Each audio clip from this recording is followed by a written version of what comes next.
This is the iPad synth Animoog. If you're not familiar with Moog at all, it looks like it's pronounced Moog, but it's Moog.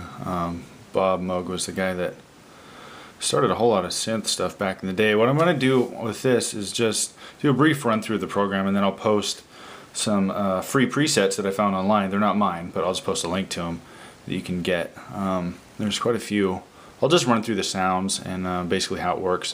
When you pull it up, it's the default. Not a whole lot of stuff is set. You can pick the scale you want.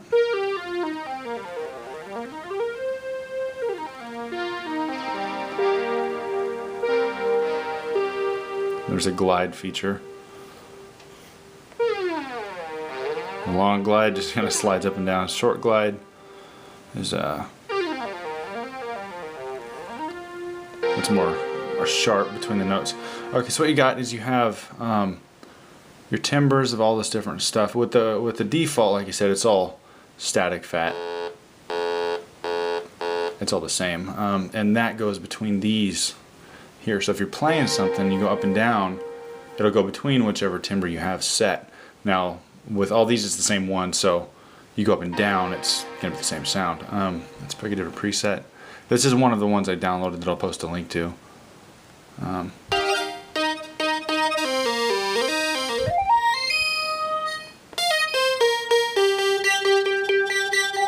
See, as I move this up and down, the sound changes a little bit, the timbre of it does. So what you can do is you can pick the keyboard scale. You see chromatic, just all of them.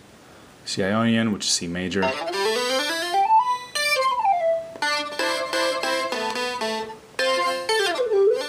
You can also spread them apart, the keys more.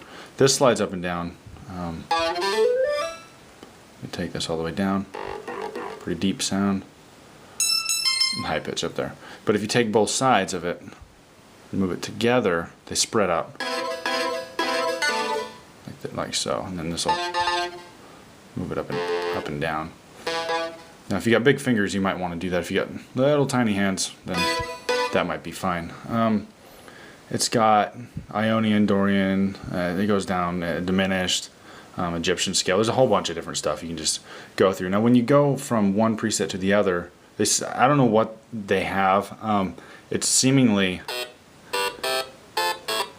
just kind of, I don't know if it's random or what, but as I chose Afterbuzz, it switched the note there. So I think each preset has its own set notes. So like I said, you can definitely hear the change there. So you got the XY pad, which is, here we go, the rate of how much this will rotate. Watch, you'll see. Turn the rate down. Moves very slow. Turn the rate up. Now if I am to turn the X up, it goes further side to side. The Y would be up and down. And the little dot is the active sound that's around what you're doing there. So if you turn it all the way down on both, it's going to be directly in the center. It's not going to rotate whatsoever. And each preset seems to have its own little preset to do with that. So you get the XY pad, which is controlled by this. Keyboard scale, which I've shown you. Now envelope mod, this is fun. If you go just open the default, it's pretty much your stock, just basic sound. And they've detuned it a little bit. So it gives it a little more thicker sound. That's too much. The further you go, the more wonky it sounds. Turn it down about right there. It's a more thick, rich sound. Oh, I got a notification. Want that clear. The timbres have shown, see all that. The default, we'll go click this, and they all change right there. So if you want to drag and drop one, well, I guess you don't have to drag and drop. You just press and it changes. Gives you a little preview of each.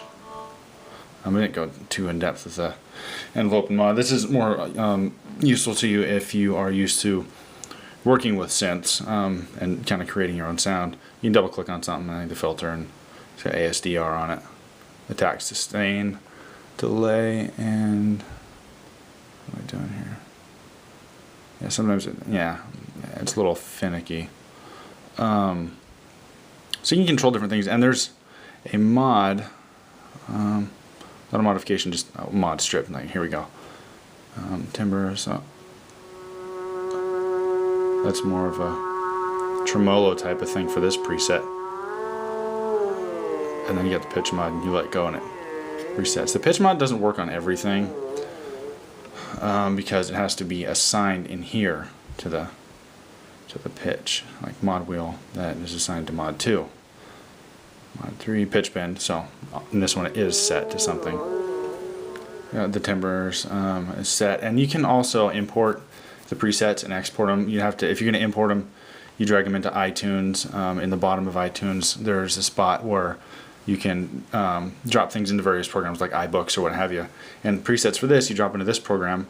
It exports them, or it imports them into iTunes, and then into here, and then you just press import in here after that, and whatever new ones, it'll just import them. So you have delay.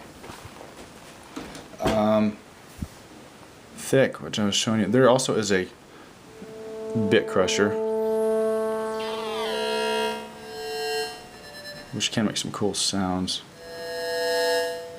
That's about it for this. It goes pretty in depth. It depends on how much you want to really mess with it. And this is iPad and iPhone.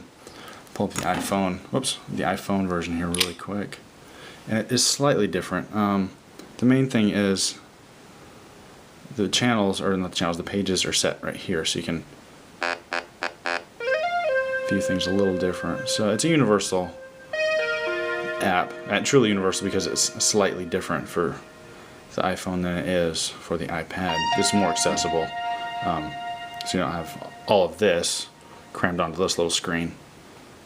So there you go. It's a pretty cool little program. Great to screw around with. I've used it to make a little bit of music. It's just fun to do on the go, I suppose. And I'll post links to the presets. I believe there's 3 packs that I found, and I will do that.